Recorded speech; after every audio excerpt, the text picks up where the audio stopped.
Yeah, man. It's good to talk to you. Thanks for joining us on the show, Tim. Well, thanks for having me, man. Are you hungover? You had a good show last night? Not hungover, sore, getting old. Yeah, But it's not as great as when I was in my 20s. So, but it's fun. Definitely a rocking night. It was bands were absolutely sick. Their sound was really cool, and the crowd was really cool as well. So definitely worth it. But yeah, the neck's definitely paying for it today. worth the bangover, dude.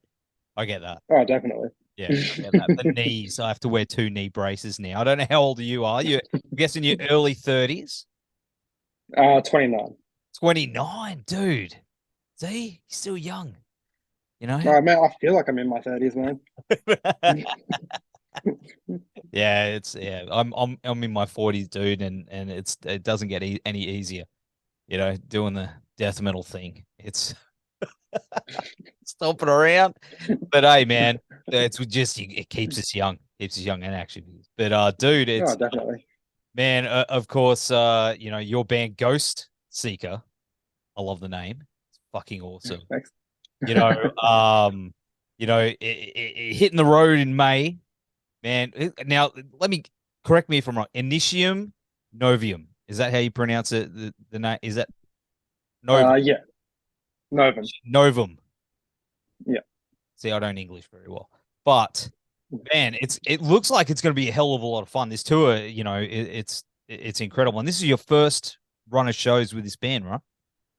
Yeah, our first interstate tour, and yeah, and all the other bands that are on board as well. They're all like freaking amazing. So super happy for every single show. There's not one show where it's like, oh, this is gonna be weird. Like every show is just packed full of like really cool bands. So And like I don't even mind if I don't. I don't even mind if I don't play. I just want to see the other you bands. just want to dream. You just like, hey, put it down on stage, and you just sit there. Hey, yeah, get to it.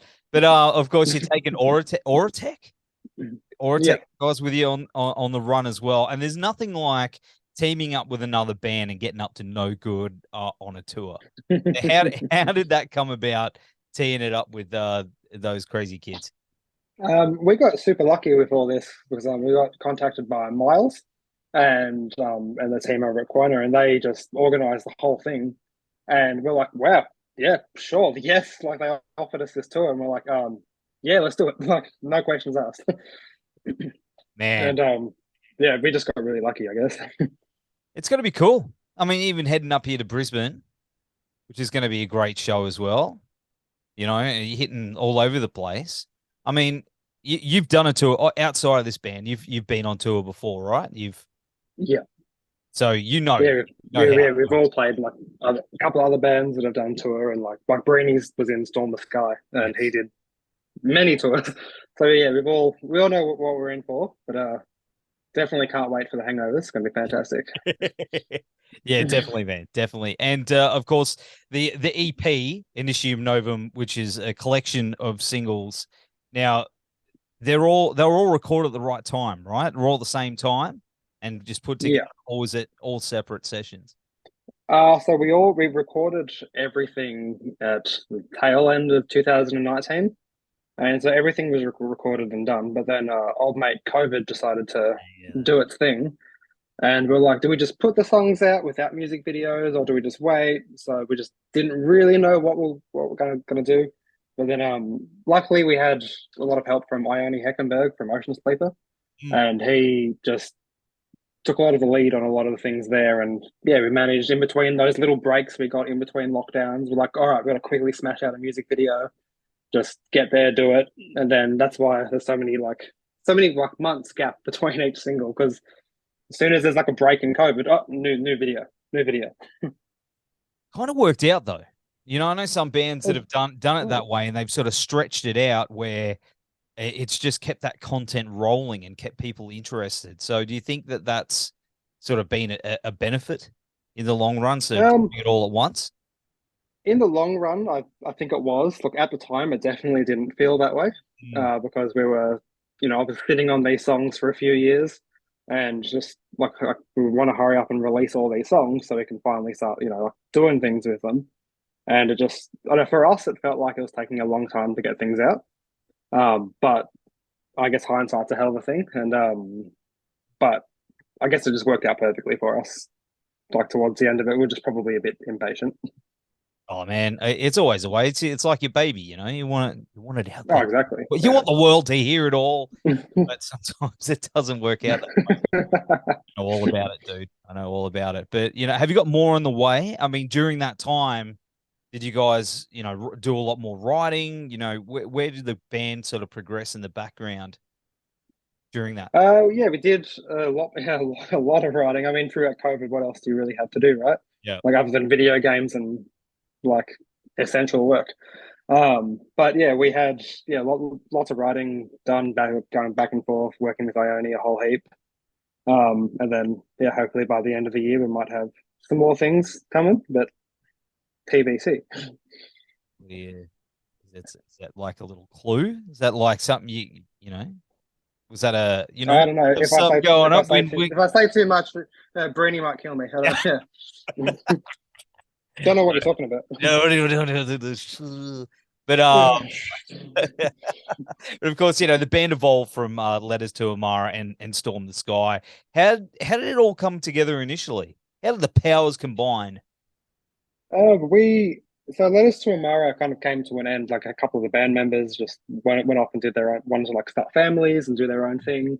So we're like, oh, do we kind of stop or do we keep going? And then we got in touch with like our old guitarist, who is now our current guitarist, and he jumped back in. And then yeah, then we got Dan on board, and then we're like, you know what, we might as well just do a whole rebrand, new band, like new sound, kind of new sound, evolve it a little bit, and then it got to a point where we're like, all right, we need a male, we need like a screamer, and then we're like, oh, we know Brenny, I think Brenny will jump on board, and he kind of said yes a little too quickly, a little bit sus, but he jumped in, and then then it all just kind of fell together like really quickly.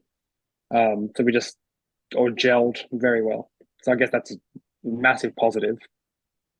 It's a good combo. You guys have got a good thing going on. You know that? Like musically, you've got a bit of everything in there. You got the melodic stuff, the We heavy wanted to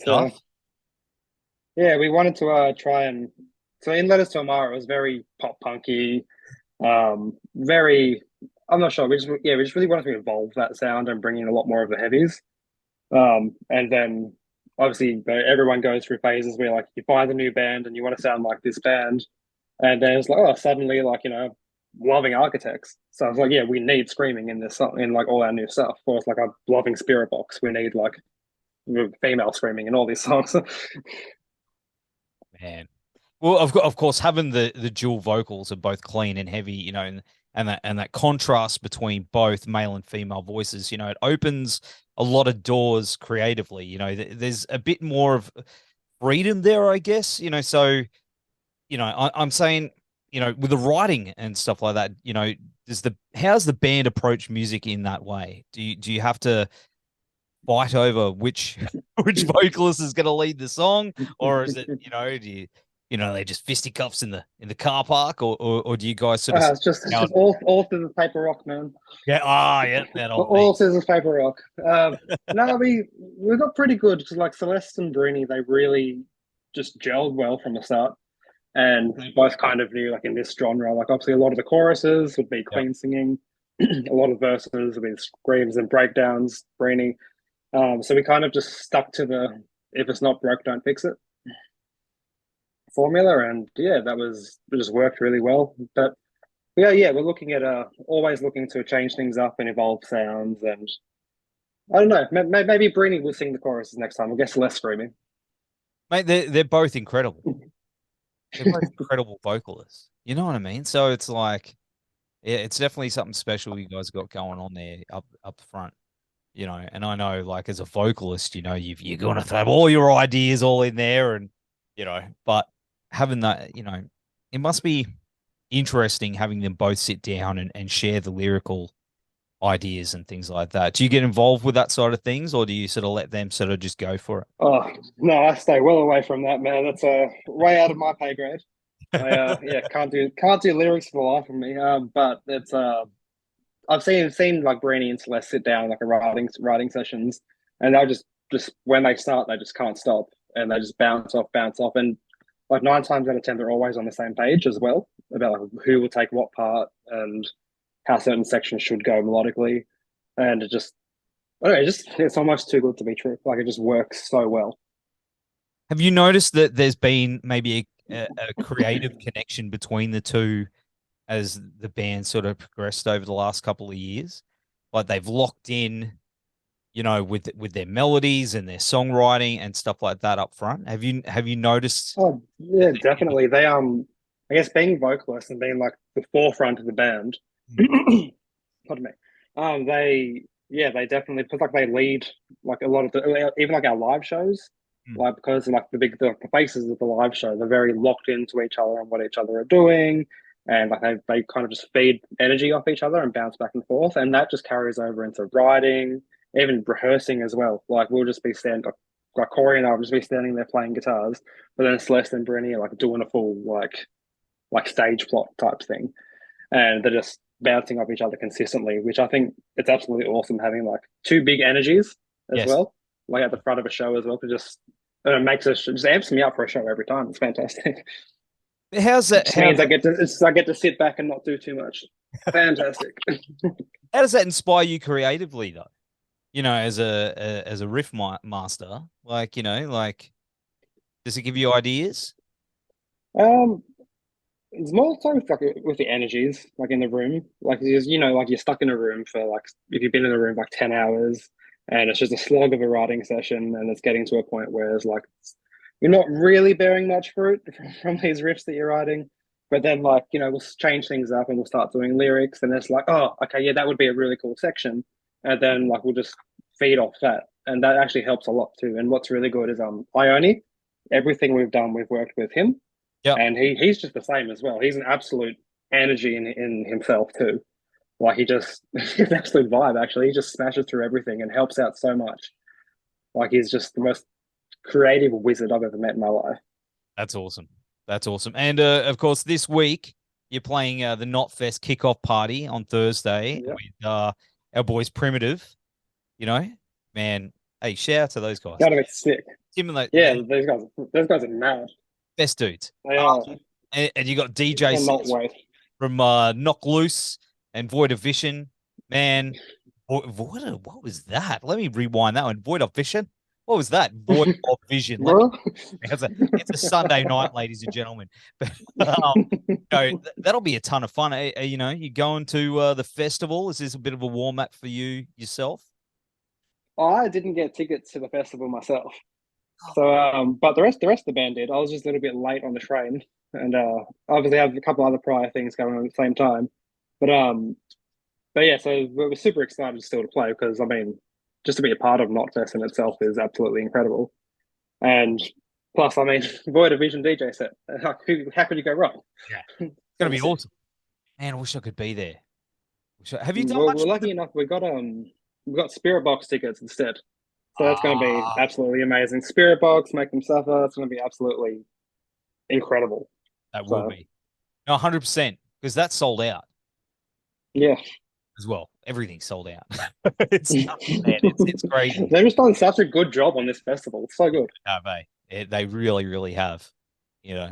But man, at least you're gonna go see Spirit Box. That's gonna be incredible. Yeah, it's one I couldn't miss. They are yeah definitely favorite band of the last few years. So can't miss that. Mate, that's awesome. So have you done a lot with Primitive in the past? Have you played a lot with those dudes down that way? I don't think we have. Um, to be honest, I can't remember what I had for breakfast. Yeah. So I'm horrible remembering past gigs, other bands we've played with. I'm absolutely awful. Um, I don't think we've played with Primitive before. Wow. Okay. Uh, That's cool. so yeah, definitely going to be a good experience. Yeah, they're good dudes. I love that band. I missed them when they were up here, so I'm hopefully I'll get a chance to see them, and of course you guys as well when you come up. It's going to be really cool. But what's the scene like down that way in terms of heavy music and the way where it's coming out at the moment? What are you noticing? I think it's absolutely awesome. There's a lot of the Melbourne scene's really cool because like there's a lot of like tight knit groups that will go to like shows on the frequent, and there's like a good community for like support, especially for younger bands as well. And like every week, there's always another good show on. Like there's always a gig every single weekend, and whether it's a smaller band or a bigger band, it's just always a good freaking show. So it's I don't know. I guess we're really lucky to be in Melbourne because yeah, we've got a lot of good venues and got a lot of good local bands as well. They're all just very fun scene to be in. Seems like there's something happening at the moment in the heavy music scene, especially in Australia, which is excellent. It does, doesn't it? Yeah. Like so many bands are just breaking out at the moment and releasing like really good stuff as well. And I know it's good because all Australian, so Yeah. it just makes us all look good. That's right. And internationally as well. You know what I mean? Like that's something that's I speak to a lot of bands, you know, from overseas, and they're always talking about like Aussie bands that are crushing it at the moment. You know, like you got Boy Division, Alpha Wolf, and all those guys. Have you got plans to head over the pond and take your tunes into the big wide world? Is that on the cards? One day, yeah, it is on the cards. Yeah, in the next X amount of time, we'll look at definitely looking at going overseas and trying to play a lot of places like Europe, um, even the States as well. I think that'd be incredible tour run if we did that as well. But yeah, probably a little bit of work to go before we get there. But it'd be an absolute dream come true. Oh man, Japan, Yeah, man. I reckon Japan would just absolutely froth you guys. I reckon it'd be sick to play in Japan. Actually, it'd be really cool. I've seen a lot of like Australian bands and like American bands as well, like in playing in Japan, and their crowds are crazy. Yep. They got like absolute mosh lords. They go so crazy, it's ridiculous. Man, I'd love to do it. It's on my wish list. It's on my dream. Very high on my dream as well. But man, so of course, are you involved in any other projects outside of the band? Have you got any other bands that you just sort of spread yourself creatively or anything? Not at the moment. Yeah, I don't know. I just don't have a lot of time. I've had like between like the band and then being a new dad and all Oh, that kind of dude. stuff. I'm just yeah, it's very I don't know. Yeah, not enough time. So I'm happy just with one band. Dad life, bro. Okay, so how old? Tell us the goss. Congratulations, by the way. How Thank you old, so much. 6 weeks, dude? Fresh. brand new. Number one. Yeah, dude, that's Yeah, awesome. it's amazing. She's absolutely incredible. Man, it's the best thing. I'm a grandpa, believe it or not. That's no lie. I'm legit a grandpa. I've got older kids and younger kids. So I've been there. I know all about it, man. But how have you found that sort of inspired you creatively with the band as well? Because I know, like with my kids, it gave me a sort of new outlook and new creative angle. And a lot of other bands I've spoken to have sort of drawn from that as well, and their experiences of being a parent. Like, I don't know if you're a Devon Townsend fan, but I did notice with Devon Townsend, when he became a dad, his whole musical direction sort of changed. Have you found that you've experienced anything like that yourself? It definitely gives a lot of new perspective Hmm. in like in life because suddenly like your life's turned upside down and you got no idea what you're doing and what's some days are incredible, some days are stupidly stressful, some Yep. days it's just poo, It's and it's just so much poo, and it's it does give you a brand new kind of perspective and in a weird no sleep kind of way, a new energy. Hmm. Like you're up at 4 o'clock in the morning and the baby's just gone to sleep, and suddenly you think of a riff. It's like, oh, maybe I do write good at this time of night. It's fantastic. But yeah, it's definitely been cool, and it's very yeah, it's just a new perspective, and it's just new light as well, and new feeling, and lots of no sleep.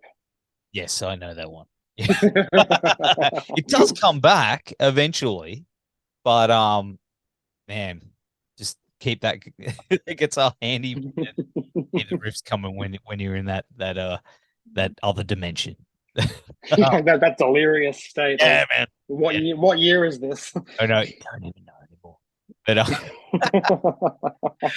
I mean, of course, being a new dad, you know, you're about to hit the road. What else are you guys? What can you tell me? I guess the question is, without, you know, getting in trouble. What else can you tell me? What the rest of the year looks like for you? Um, just at the moment, we're just focusing on like this tour. Hmm. Because it's our first tour, we just want to hit it off with a bang. Write and record a whole heap of new stuff, and then yeah, just see where the year takes us. It's exciting, dude. It's exciting. Yeah, Well, it's super exciting. It's going to be a very fun time, very fun experience, and yeah, hopefully we get to tour a lot more. Hey, I think it'd be cool just to get into state so much more often. play the Gold I Coast, feel like that's something that, yeah, bro. like Gold Coast, Adelaide, like hell, I'll play Darwin if I got the chance to. Hey, you know what, man? That'd be pretty cool. That'd be pretty damn cool. But man, in the meantime, though, we'll have all the links down here to the tour. Thanks so much for hanging out, and Thanks congratulations. for having me, man. That's all right. I've had a good time. Thank you so much. Oh yeah, yeah. See, we're on the waters.